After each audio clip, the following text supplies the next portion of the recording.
नमस्कार मित्रों, मैं राइटर आशुतोष पांडे उर्फ आशु बाबा एक बार फिर प्रस्तुत हूँ आपके सामने एक भक्ति रस की कविता लेकर, एक भक्ति रस का गीत लेकर, जिसको मुझे उम्मीद है आपको बहुत पसंद आएगा। लेके हम आईनी श्रद्धा भक्ति मोर मैया बोला अबू की ना। गांव में महिलाएं गीत गाती हैं। हमारे पूर्वांचल के लोग इस तथ्य से अवगत होंगे।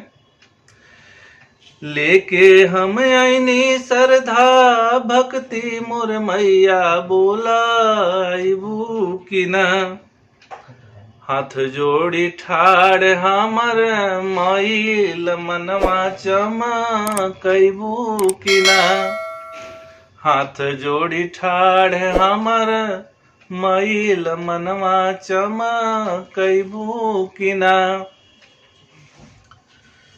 मन के दुलार इस सपनवा में जागे, अपने तो चलिए गैलुआ सरा लगा के। मन के दुलार इस सपनवा में जागे, अपने तो चलिए गैलुआ सरा लगा के।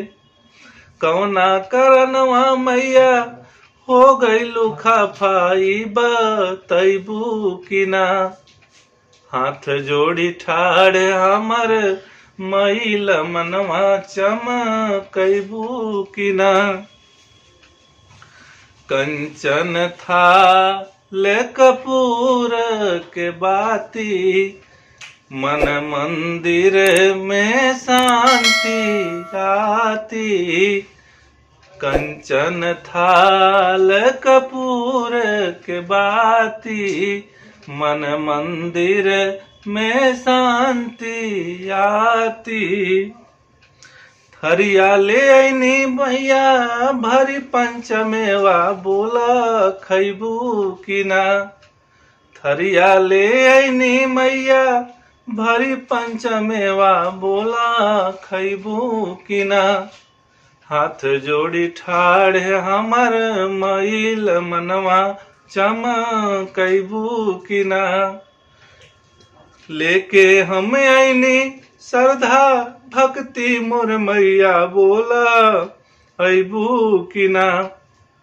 हाथ जोड़ी ठाड़ हमर मैल मनवा चमकबू की ना। आगे चहु दिशि गूंजत बड़े तोहर जयकारी। चहु दिशि गूंजत बड़े तोहर जयकारी। भक्त पुकारे मैया खोल केवाड़ी। भक्त पुकारे मैया खोल केवाड़ी। त पुकारे मैया खोल केवाड़ी। चहु दिशि गूंजत बड़े तोहर जयकारी।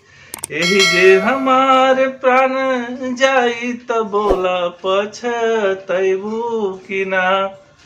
हाथ जोड़ी खाड़ हमर मैल मनवा चमकबू की ना। लेके हम आईनी श्रद्धा भक्ति मोर मैया बोला अबू की ना। हाथ जोड़ी ठाड़ हमर मैल मनवा चमकबू की ना। हमारे गायक कलाकार लोगों से निवेदन है, अगर आपको इस गीत को रिकॉर्ड करना है तो कृपया मुझे संपर्क कर सकते हैं। धन्यवाद।